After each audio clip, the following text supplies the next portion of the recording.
Welcome to week 3. This week, your Beatles or girl group papers are due. Girl group, of course, is a term that was used in a textbook and used to be applied to the women who had groups in that era. It's not a sexist term that I'm using by any means. This week, a lot of readings. They're all over the map, a lot of videos to cover. It's always difficult to select which ones to cover. There's a lot of Beatles and Beach Boys type footage out there. I tried to find things that you would enjoy.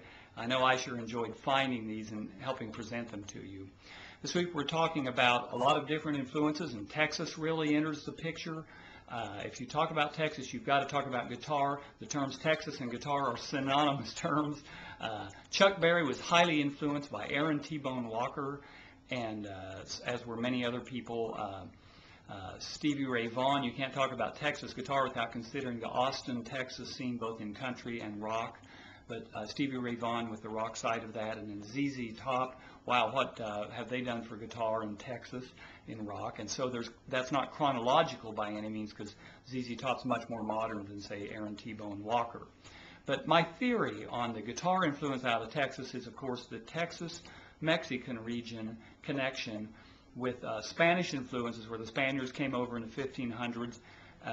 More and more flamenco-style guitar work coming up through Mexico, Central Americas and Mexico. At earlier times, and in there too, of course, were influences from Africa with gourds stretched with strings. Those kind of instruments came in through the eastern seaboard and eventually to the Mississippi Delta and then up to Chicago, and electrified as electricity was becoming more significant. So that guitar influence came from the east and the south, and it was international in scope, or at least global in scope. Soul and rhythm and blues is introduced throughout the course. This week we look at Wilson Pickett, Booker T and the MGs, Otis Redding. Otis Redding wrote R-E-S-P-E-C-T.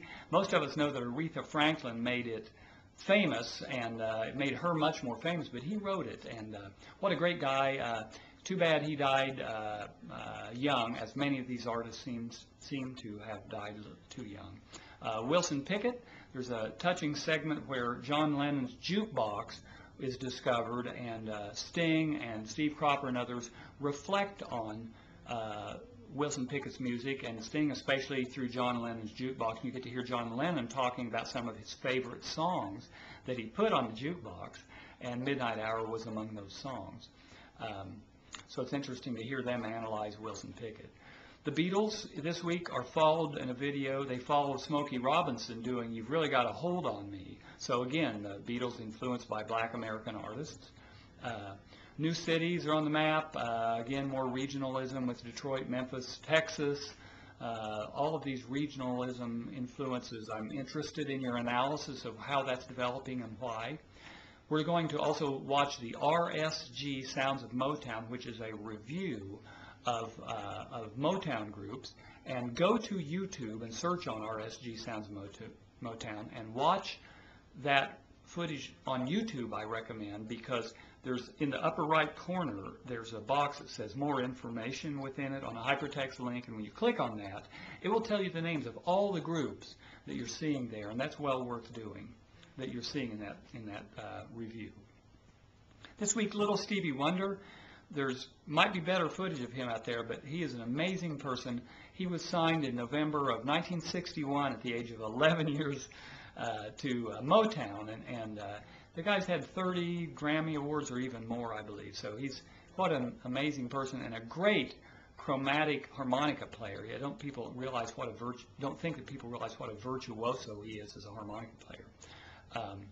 And by the way, Marvin Gaye plays drums on Fingertips, the song that you're hearing this week. So Marvin Gaye, the great singer, played drums with Stevie Wonder in that. He was a studio musician.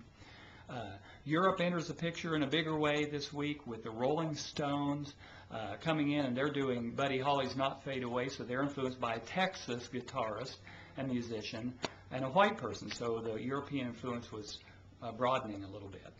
A lot of times, because we talked about soul music, I think people interpret, and I know musicians interpret soul music as real funky and fast and plunky sounding and busy, but it's really not. It's very straight. And I'm going to illustrate for you how straight something like Midnight Hour, which is one of the more famous soul songs really is. Here's how the guitar part works on this.